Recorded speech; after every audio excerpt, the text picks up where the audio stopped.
Dr. Ellie Klein here with Nanto Nutraceuticals, and this is a brief education segment about the importance of thyroid function in terms of hair growth and how often it can be missed.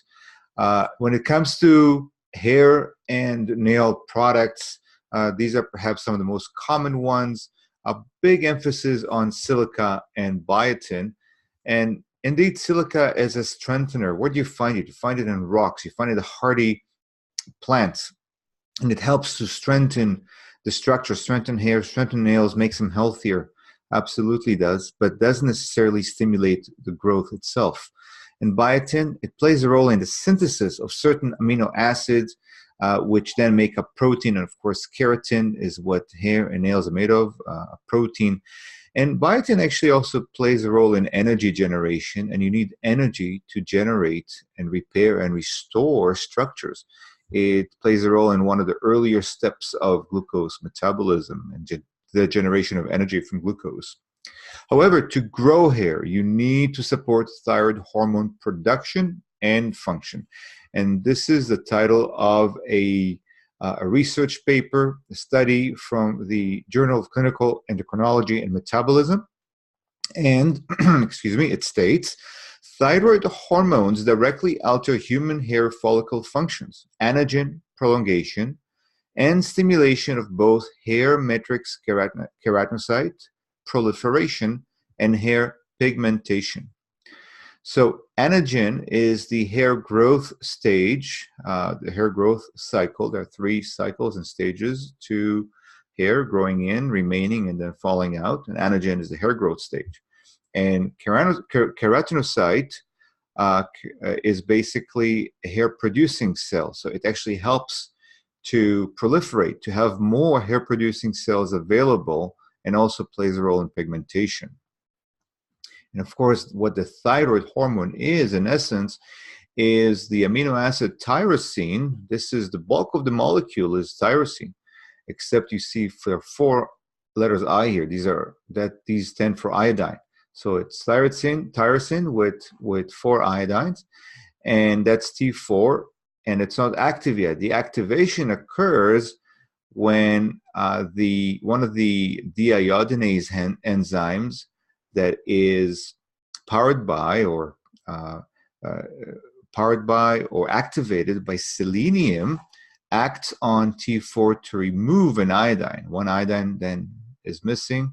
Only 3 iodines remain, and this is the active form. This is T3. So you need iodine and selenium to support thyroid function. Moderate amounts of iodine, and so basically Nourishing Waves Plus contains iodine and selenium, naturally occurring iodine from East Coast brown seaweed. The species is Laminaria digitata, has the highest concentration of iodine of all the kelp species.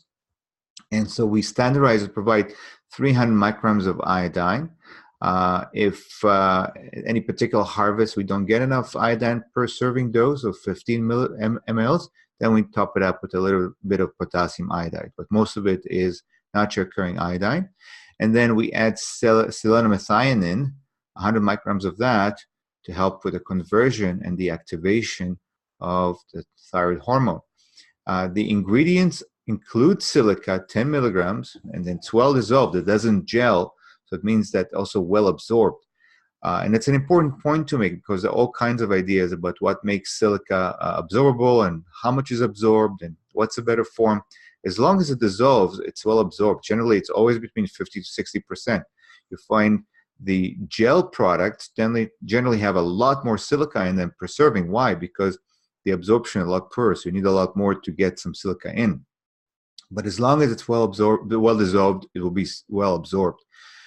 The amount of biotin here is about 15 times the daily recommended dose of 30 mcgs.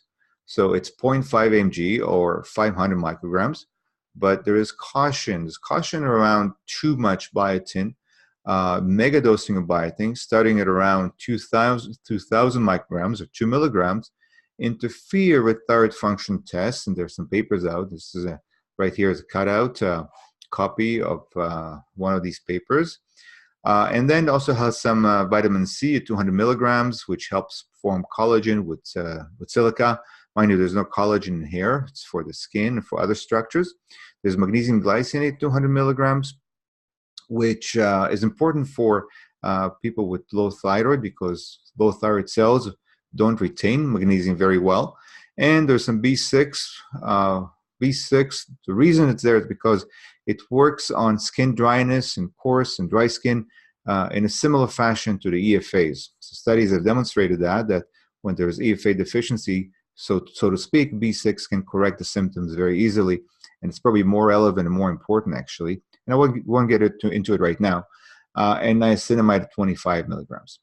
And nourishing waves in relation to diagnosed or undiagnosed low thyroid, a lot of women come in with hair loss or thinning hair, are either diagnosed or they say, hey, no, my thyroid is fine. My doctor said my thyroid was fine. So a few comments on that. There's synergy with conventional thyroid medications, meaning taking nourishing waves. Synthroid or Thyroxin, T4, the most common thyroid medication, still needs to be converted to T3, so still needs selenium, and that provides you that. Now, Thyroxin, the medication, Synthroid, Thyroxin, does suppress the body's own production of T4 over time, so boosting own production is important. And medication users often still have symptoms. So very often people who take the standard medication, Thyroxin, Synthroid, in the beginning respond really well, but over time kind of redevelop some of the symptoms. And so this would support it. And also considered many have undiagnosed suboptimal function. And so consider symptoms, and I'm sure many of you are familiar with the symptoms, low energy levels, cold hands and feet, proneness to gaining weight, and sleep issues, constipation, things like that. Also mental cognitive, sort of mental fatigue, and maybe depression. And of course, hair loss, very common symptom. And I will also prepare a video shortly on iodine safety in Hashimoto's, as it relates to Hashimoto's. And because a lot of people are concerned about iodine supplementation, and I wonder how much is too much and so on. So that's coming up. And also just I wanted to make the point that it's also great for pregnant and nursing people, that is Nourishing Waves Plus, because hypothyroidism and hair loss is common postpartum after giving birth, and iodine is necessary for the development of fetal and infant brain. According to the World Health Organization, iodine deficiency is the #1 cause for poor brain development and cognitive function in infants and babies. Preeclampsia, so the rise in blood pressure and blood sugar. This has been treated with IV magnesium, so the magnesium in Nourishing Waves can potentially prevent that, and B6 is used for nausea in the first trimester very often. So hopefully this has been beneficial and educational. I just want to make a note that Nourishing Waves Plus does come with a money-back guarantee, and the details are on the accompanying brochure. And also, other types of products complement it really well are protein supplements, protein powders, and so on, because you do need the raw material as well to lay down the tissue, the amino acids, the raw material. So that's it. Thank you very much for watching, and there'll be more to come. Thank you.